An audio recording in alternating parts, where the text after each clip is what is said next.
기술적 분석입니다. 나스닥이 어제 같은 경우 4%가 넘게 폭등을 했고 SOXX 같은 경우도 7% 넘는 상승이 나왔어요. 어제 영상을 통해서 선물 같은 경우가 200일선을 올라서는 모습이 초반에 포착이 됐기 때문에 장중에 상승이 나올 수 있다라는 말씀을 드렸었고 엄청나게 강한 반전의 상승이 나왔습니다. 시장이 V자 반등으로 올라오고 있는 상황인데 그렇다고 한다면 지금 기대해야 되는 부분은 일단 전고점 라인까지는 올라가주는 추세를 기대하는 게 맞을 것 같아요. 여기서 하락을 이야기하는 것보다는 오히려 남아있는 이 구간에서의 상승을 노려보는 게 필요할 것 같습니다. 최근에 V자 반등이 나오면서 저 같은 경우는 일단 세 가지의 시나리오를 강조를 했습니다. 가장 확률이 높다라고 봤던 거는 V자 반등이 나오고 나서 200일선을 맞고 떨어지는 시나리오였어요. 그런데 보시는 것처럼 어제 이 부분을 돌파를 했기 때문에 이 1번 시나리오를 계속해서 주장할 필요는 없는 겁니다. 다만 리스크가 존재한다는 점을 말씀을 드리면서 저 같은 경우에는 계속해서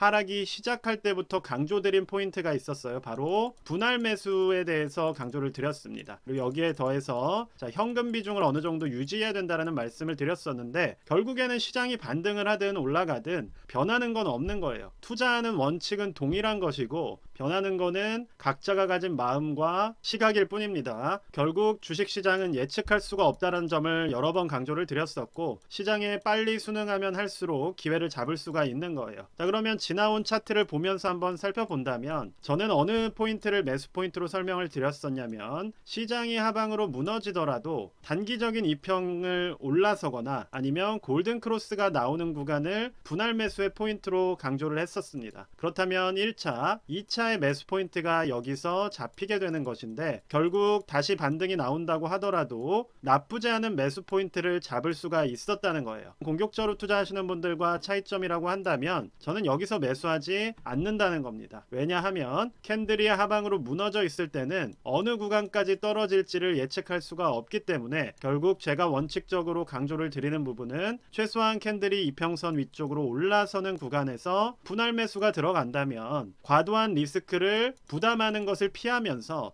어느 정도 안전한 위치에서 상승을 함께 가져갈 수가 있다는 거예요. 그리고 골든크로스가 나오고 난 이후에는 일단은 200일선 인근까지는 투자를 확실하게 진행할 수 있는 포인트라고 설명을 드렸고 200일선에 가까이에 도달을 한 상황에서 저 같은 경우는 단기 평선을 이탈하게 된다면 하방으로 꺾여 내려갈 가능성이 높다는 설명을 드렸고 최근에 단기 평선을 무너뜨리지 않으면서 지켜내는 모습이 나왔기 때문에 어제 선물의 움직임과 함께 200일선을 돌파하는 상승으로 V자 반등을 만들어낼 가능성이 높아졌다라고 말씀을 드린 겁니다. 그럼 제가 왜 이전에 말씀드렸던 흐름을 설명을 드렸냐면 투자는 홀짝 게임이 아니라는 거예요. 결과적으로는 상황이 변하는 것에 따라서 그때그때 시나리오를 검토를 해야 되는 것이고 그 상황마다 대응을 해줘야 되는 겁니다. 예를 들어서 오늘 대폭등이라고 많은 사람들이 이야기를 하고 난 이후에 갑자기 200일선과 5일 단기 평선을 이탈하면서 하방으로 떨어질 수도 있는 거예요. 그러니까 시장이 어떻게 될지는 예측할 수가 없는 겁니다. 오늘 이렇게 올라왔다고 하더라도 결국 하방으로 떨어지게 된다면 그때는 손절이 나가야 되는 거예요. 제 기준에서 그렇습니다.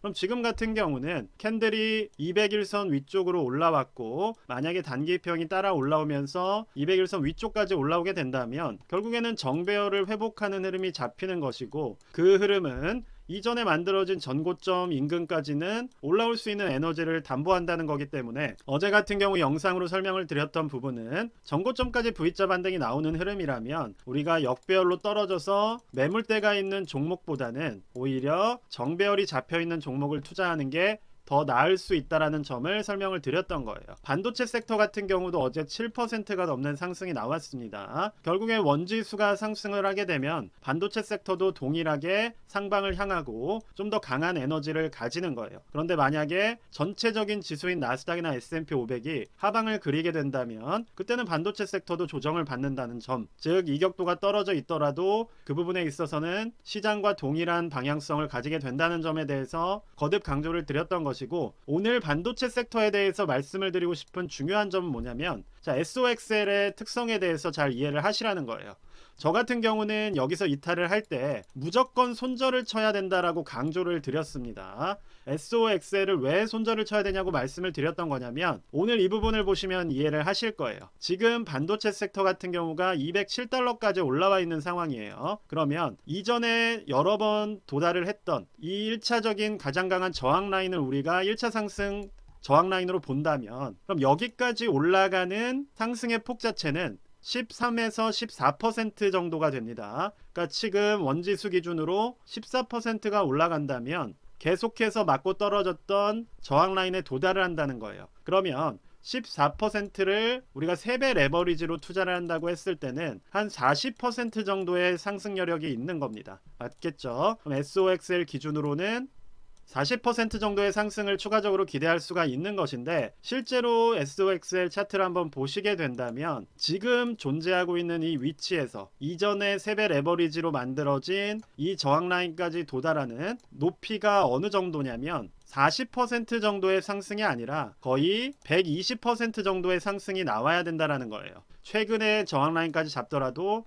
110%의 추가적인 상승이 필요하다는 겁니다. 그럼 여기서 괴리율로 인한 눈속임이 발생을 한다라는 거예요. 왜냐하면 원지수 기준으로 SOXX가 다시 저항 라인에 도달을 한다면 원금이 그대로 남아 있어야 되는 것인데 그게 아니라 SOXL 기준으로 여기서 투자가 들어가신 분이라면 지금 하락이 끝나고 원지수가 이전의 저항 라인까지 도달을 하더라도 SOXL 기준으로는 여기서 추가적으로 40% 정도의 상승만이 나올 것이기 때문에 결국에는 24달러 정도 수준으로의 회복밖에 나오지가 않는다는 겁니다. 그러면 이 포인트에서 매수가 들어가셨던 분들이라면 결과적으로는 손해를 보게 된다라는 거예요. 내가 투자했던 포지션보다 동일한 상황에 도달을 했는데도 무려 30% 정도를 손해를 그냥 보고 추가적인 상승을 기다려야 되기 때문에 여러분들께 지금 이 말씀을 드리는 이유는 40% 정도가 올라갔다라고 한다면 1차적으로 상승할 수 있는 구간까지는 도달을 했다는 겁니다. 그럼 여기서 수익 실현이 나가야 된다라는 거예요. 내가 이때 매수를 했는데 원점을 찾아줘야지 라고 보유를 하고 있다가는 계속해서 만약에 1차 저항을 맞고 또 이렇게 파동상의 조정을 맞게 된다면 닿을 수 없는 위치로 계속 흘러갈 가능성이 높습니다. 그렇기 때문에 3배 레버리지는 제가 항상 말씀을 드리지만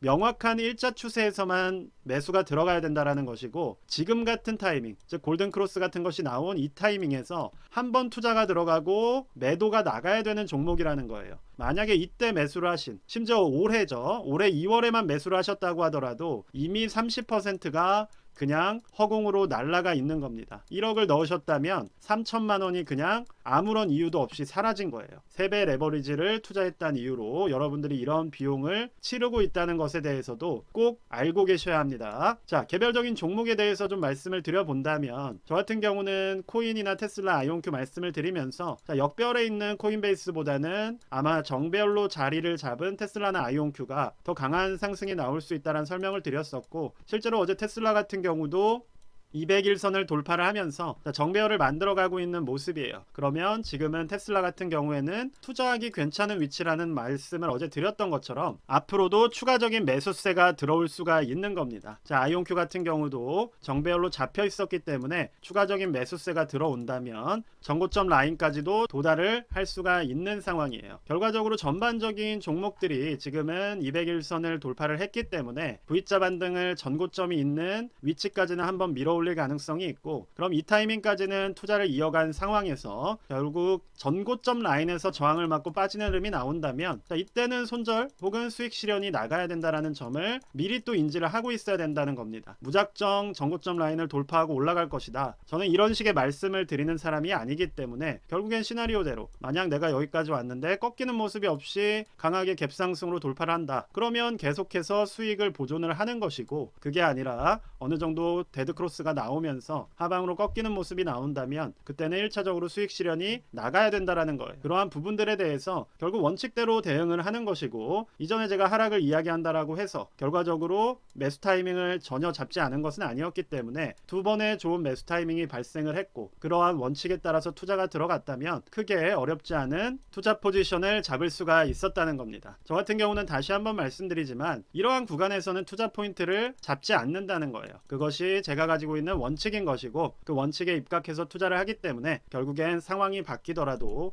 크게 흔들림 없이 원하는 투자 방식을 고수해 나간다는 점 말씀드리면서 자, 오늘도 좋은 하루 되시길 바라겠습니다. 감사합니다.